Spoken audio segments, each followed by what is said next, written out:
फिर से स्वागत है आपका राजहंस ऑनलाइन क्लासेज में। तो कल हमने पढ़ा था सविनय अवज्ञा आंदोलन। सविनय अवज्ञा आंदोलन के अंतर्गत हमने कल मुख्य रूप से जो समूह थे, किन किन समूहों ने भाग लिया, उनके बारे में हमने पढ़ा था। लेकिन कुछ समूह ऐसे थे जिन्होंने भाग नहीं लिया। उनमें आपका पहला तो था दलित वर्ग,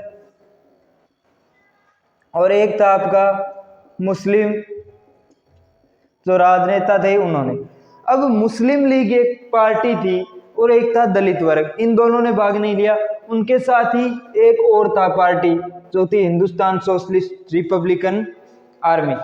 इस आर्मी ने भी सविनय अवज्ञा आंदोलन में भाग नहीं लिया था, क्योंकि अगर देखा जाए तो एक तरफ अहिंसात्मक सविनय अवज्ञा आंदोलन चल रहा था, जिस ओर कि लोग अहिंसा पर चल करके शांतिपूर्ण तरीके से आंदोलन कर रहे थे। लेकिन ऐसा नहीं था, क्योंकि एक तरफ वो लोग भी थे जो संघर्ष कर रहे थे, उनका जीवन जो था देश की आज़ादी के लिए ही समर्पित कर दिया था। तो ऐसी ही एक पार्टी या ऐसा ही एक वर्ग हिंदुस्तान सोशलिस्ट रिपब्लिकन आर्मी, जिनके बारे में आज अपन अध्ययन करने जा रहे हैं। तो देखो, 1928 में फिरोज शाह कोटला मैदान दिल्ली में गठन कब होता है? 1928 में फिरोज शाह कोटला मैदान दिल्ली में होता है। भगत सिंह, जतिन दास और अजय घोष, किन किन ने? भगत सिंह था, एक थे भगत सिंह, दूसरे जतिन दास और तीसरा अजय घोष। तो इन लोगों ने क्या किया था? इसका गठन किया था। 1929 में एक कांड हुआ था, कौन सा? बम कांड। 1929 में कौन सा कांड हुआ था? बम कांड। इस कांड से क्या हुआ था कि देखो, इस कांड में भगत सिंह और बटुकेश्वर दत्त, एक थे आपके भगत सिंह, दूसरे थे बटुकेश्वर दत्त, इन लोगों ने ये कांड किया था। इन लोगों ने असेंबली, जो लेजिस्लेटिव असेंबली थी, उसमें कुछ चिट्ठियां अपनी और कुछ बम फेंके थे, और बम फेंक करके ये कहा था कि अंधों और बहरों को सुनाने के लिए एक धमाका ही काफी है। यानी कि इनका कहना था कि हमारा उद्देश्य किसी को मारना नहीं था, बस जो बहरे हैं ब्रिटिश सरकार को सुनाना था।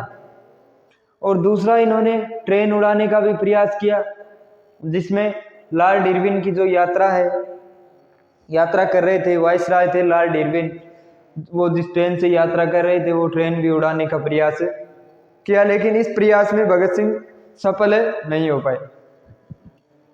एक बार फिर से नजर घुमाते हैं अपन बम कांड पर। किस पर? बम कांड पर।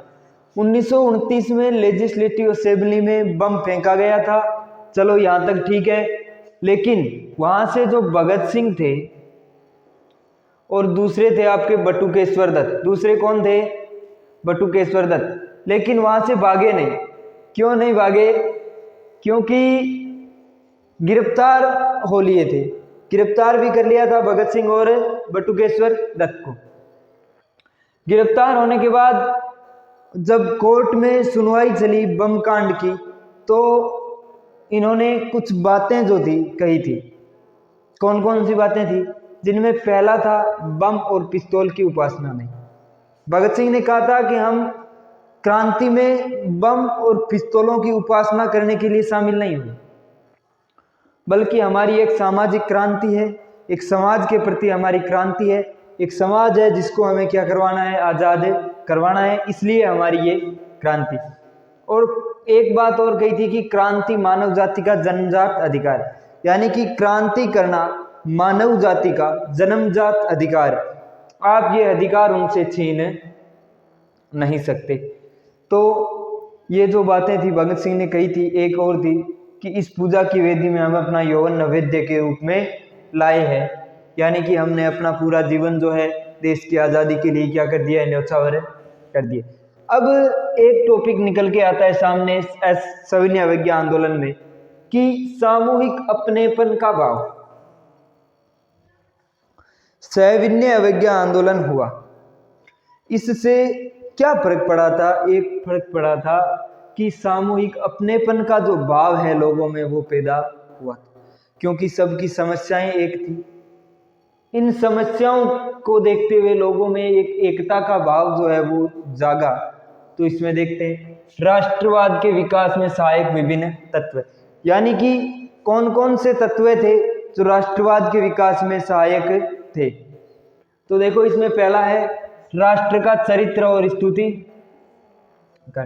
यानी कि राष्ट्र का कुछ कवि हुए थे जिन्होंने राष्ट्र का एक चित्र के रूप में वर्णन कर दिया था। इसमें पहला है आपका आनंद मठ 1870 में लिखा गया था। आनंद मठ 1870 में बंकिम चंद्र चट्टोपाध्याय, किसने लिखा था आनंद मठ? बंकिम चंद्र चट्टोपाध्याय, जिसमें कि सबसे पहले भारत को क्या कहा गया था? भारत माता कहा गया। अवनींद्रनाथ टैगोर ने भी ये लिखे थे, सन्यासिनी शांत गंभीर देवी आध्यात्मिक गुण युक्त, शांत गंभीर और देवी आध्यात्मिक गुण युक्त। ये जो कुछ लेख थे लिखे गए थे, कवियों ने रचना भी की थी। तो आगे हम देखते हैं चिन्ह और प्रतीकों का राष्ट्रवाद के विकास में क्या योगदान है रहा। तो बंगाल में स्वदेशी आंदोलन का तिरंगा झंडा, यानी कि सबसे पहले बंगाल में स्वदेशी आंदोलन का एक तिरंगा झंडा बनाया गया। क्या बनाया गया? तिरंगा झंडा बनाया गया। बंगाल में स्वदेशी आंदोलन का तिरंगा झंडा बनाया गया, जिसमें कौन कौन से थे? 8 प्रांत थे, 8 फूल थे और एक अर्धचंद्र की आकृति बनाई गई। 8 प्रांत, 8 फूल और एक अर्धचंद्र की आकृति जो है झंडे में बनाई गई। 1921 में महात्मा गांधी ने अपना जो है वो एक नया जो है अपना क्या बनाया? स्वराज का झंडा बनाया, जिसका रंग कौन सा था? सफेद, लाल और हरा।